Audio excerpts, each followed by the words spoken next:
Boutembo Direct dans sa nouvelle édition sur Moto Télévision. Mesdames, Messieurs, bienvenue dans ces nouveaux journaux. Il n'y a plus des points de lavage de mains au poste d'entrée de Boutembo et d'autres dispositifs sanitaires ne sont plus visibles. La surveillance sanitaire devient donc hypothétique. Dans un point de presse ce lundi, la société civile a appelé les habitants à respecter les mesures barrières. Boutembo vit la courtoisie routière depuis ce mardi. Pendant 13 jours, les conducteurs d'engins roulants vont rouler sans aucun contrôle des documents ne leur soit exigé. Le commandant ville de la police appelle la population à conduire avec prudence pour éviter des cas d'accident de roulage.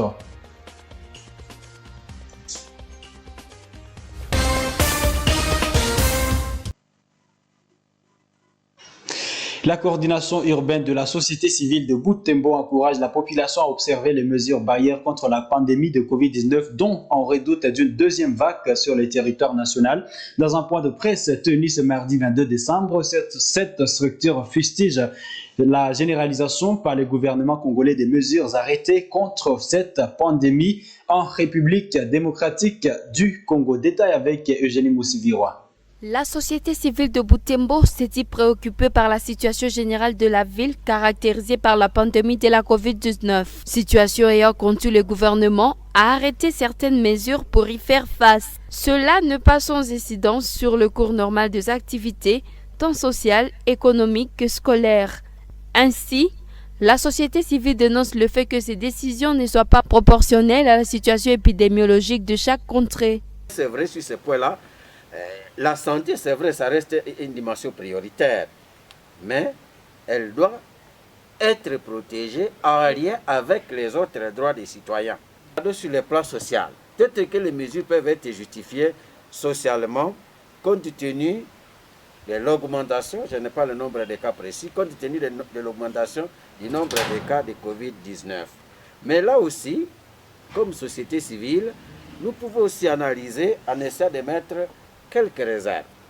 Vous savez, du point de vue même du droit, il y a tout ce qu'on appelle la proportionnalité des mesures. Les mesures doivent s'adapter au contexte dans lequel elles sont prises. Si à Kinshasa il y a 300 cas, alors qu'à Roahoua il y a 0 cas, est-ce qu'on doit prendre les mêmes mesures pour ces différentes entités?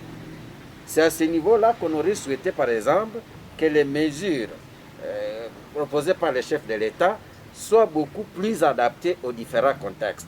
D'après la société civile de Boutembo, la manière efficace de combattre cette pandémie reste l'observance stricte de mesures barrières recommandées par les soignants.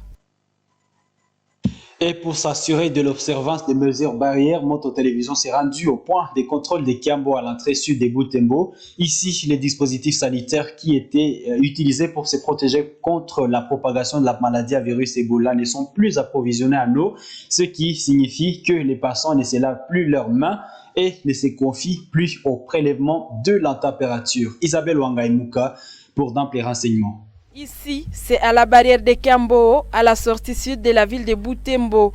Ces tanks que vous apercevez ne sont plus approvisionnés en eau depuis le mois de septembre dernier. Conséquence, plus aucun passant ne se lave les mains.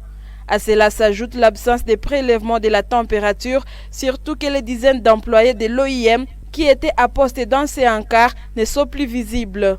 Amani Bin Ubuto, qui était prestataire ici, révèle que l'organisation CEPROSAN, qui apporterait régulièrement de l'eau, a cessé cette activité. C'est le manque d'eau et du chlore qui fait que les mesures barrières ne sont plus respectées ici à la barrière de Kiambo. Après Ebola, la période de Corona n'a pas eu de financement et les kits ne sont plus disponibles. Depuis que nous avons laissé à septembre, nous avons été visités par les agents de la MONUSCO à octobre alors que nous travaillons gratuitement et ont promis à mener les rapports auprès des personnes compétentes. Et les choses se sont compliquées à la fin du mois d'octobre où nous avons tout manqué et nous avons des familles. Il n'y a même pas de motivation alors que nous y passions toute la journée.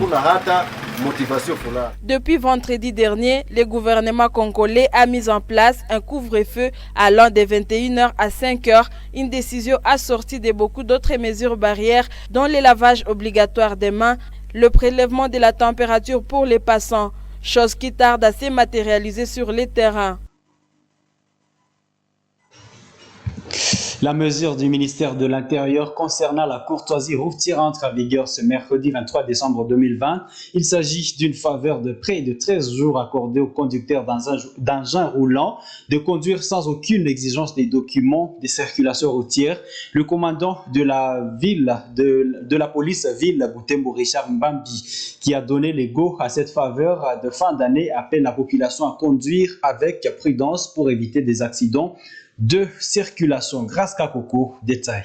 Le commissaire supérieur principal de la police précise que les agents de la police de circulation routière vont rester dans les rues et avenues de la ville. Ce ne sera pas pour contrôler les documents, mais plutôt pour orienter la circulation des conducteurs des engins roulants ainsi que des piétons. Et c'est dans cet ordre personnel qu'on a donné des instructions au commandant de la PCR que pour satisfaire la population, étant donné que nous n'avons pas l'argent pour donner à chaque bibolet ou à chaque bibolaise.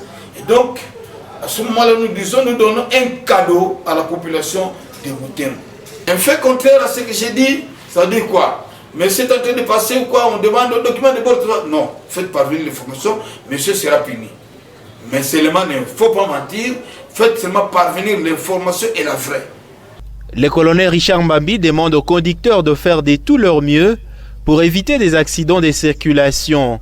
Il les appelle à se munir aussi de leur assurance automobile. Maintenant, il faut faire attention. La courtoisie routière n'est pas une autorisation d'ivresse au volant. Non. La courtoisie routière n'est pas une autorisation de faire des tapages sur la voie publique. Non. C'est-à-dire quoi?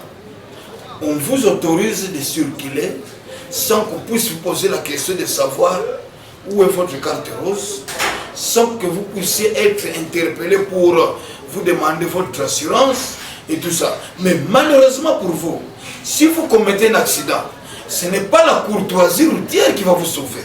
Non. C'est votre assurance qui peut vous sauver. Et donc, il est vrai que nous sommes dans une période de courtoisie routière que nous allons commencer, mais soyez prudents. Il faut éviter de commettre un accident. La courtoisie routière qui commence ce mercredi 23 décembre 2020 prendra fin le 6 janvier 2021. Rendons-nous à Beni où 8 militants du mouvement citoyen Lutte pour les changements Lucha comparaissent depuis le lundi 21 décembre dernier devant les tribunaux militaires de garnison de Butembo Beni. Ils ont été arrêtés le week-end dernier pour trouble à l'ordre public alors qu'ils manifestaient pour exiger le départ de la mission des Nations Unies au Congo. La Lucha qualifie d'incompétents les tribunaux militaires à pouvoir juger ces militants, tous des civils. Delphin Mupanda nous en parle depuis Beni. Pour cette deuxième journée, l'audience n'a duré que quelques heures. La défense des prévenus a plaidé pour la recomposition du tribunal, craignant que le procès soit celui qui obéit aux ordres des autorités politiques, dont le maire de la ville. La majorité des composantes du tribunal étant des policiers.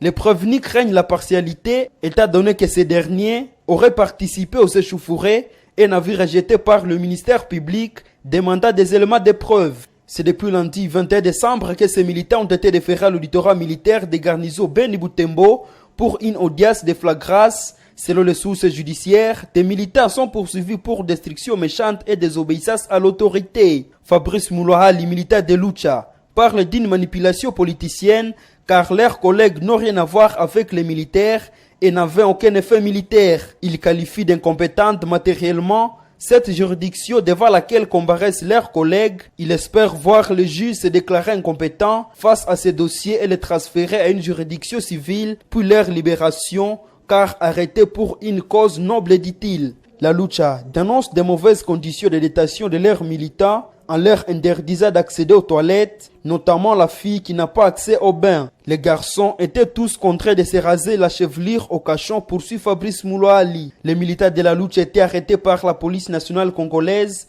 lorsqu'ils se dirigeaient à la base de la Monisco à Boikene, dont le mandat a été prorogé. Ils s'insurgent contre le renouvellement du mandat de l'ONU RDC. Ils estiment que la Monisco a montré ses limites en termes d'intervention et de protection des civils contre les violences des groupes armés, notamment les forces démocratiques alliées ADF, accusé des massacres des civils depuis plus d'une décennie.